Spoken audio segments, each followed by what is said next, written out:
acknowledge the strong people on the front lines around the world, or the strong women on the front lines in Two Spirits because they have consistently been there. Um,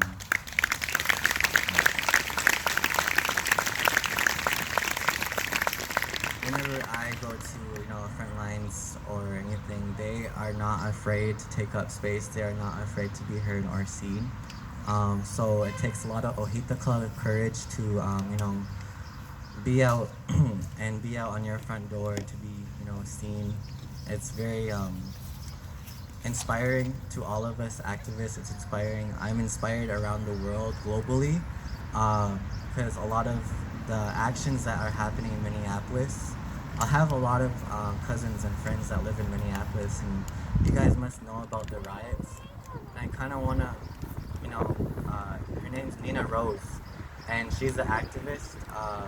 She's always been on the front lines. She's been at the front line direct action camps with me that Earth Guardians so welcomely, invited me and her to be, the counselors and the guiders to people on the front line. So, we just, because I was at the Standing Rock protests in 2016. My family, my grandmother, she is Standing Rock Sioux tribe. She comes from the Standing Rock Sioux tribe. She is Dakota and Lakota. And, I found it, there was, where they were stationed, they were on like Indian burial grounds that I went there, and my people have done sun dances there. They buried, we're at like around the corner from where it was.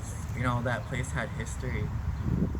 And, that was the start to me really waking up about, because when you're young, you really don't really see or are aware of what's happening into this world. And I was like 17 when I started doing activism. I was 17 when I went to Standing Rock. And Standing Rock really woke me up. It woke a lot of people up. I'm pretty sure it woke the world up. And the movement has not stopped. The movement has kept going, and I'm really proud to say, I've been along with it. Because the organizations, they want me to go places, to conferences and events to represent them in the most, respectful way and talk about Indigenous issues that, not only are on a reservation, but globally, third world countries that, are fighting, crime against their women, crime against the Two Spirits, crime against, the environment, and, all these pipelines that are going through, like the Wet'suwet'en pipelines that are going through Indigenous territories are linked to missing and murdered Indigenous women. Because of the man camps, they have a heavy impact on our women and Two-Spirit people. They have a heavy impact on our environment and Mother Earth. These pipelines are very bad for the environment for many reasons, but I can personally say I have seen out west. I love South Dakota, the plains, but my friend out there, he is a biologist, and he has seen the prairie dogs decline. A lot of the animals that keep the environment in check are passing away through these pipelines because they are linking, they're going into the water, they're going into the soil. So the animals that keep the environment in check are, passing away as well as our missing and murdered Indigenous women.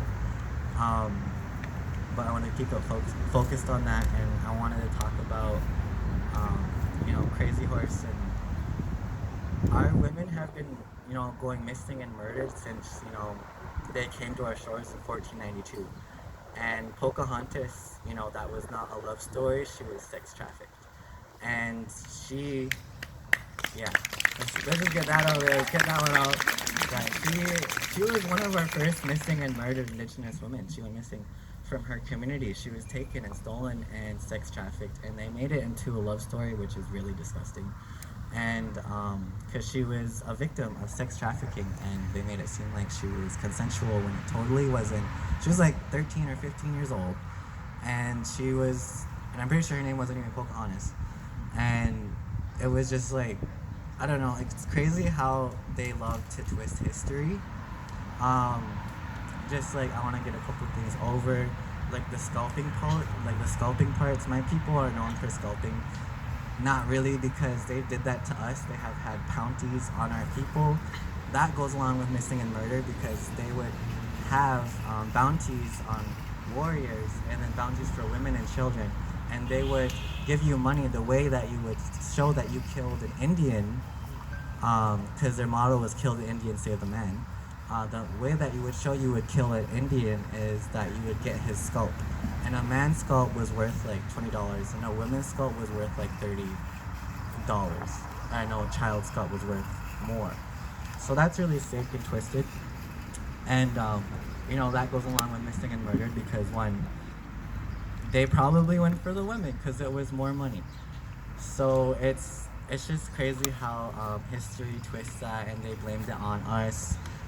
You know, I get racist remarks like wagon boner, sculper. No, it's you did that to us first, son. You know.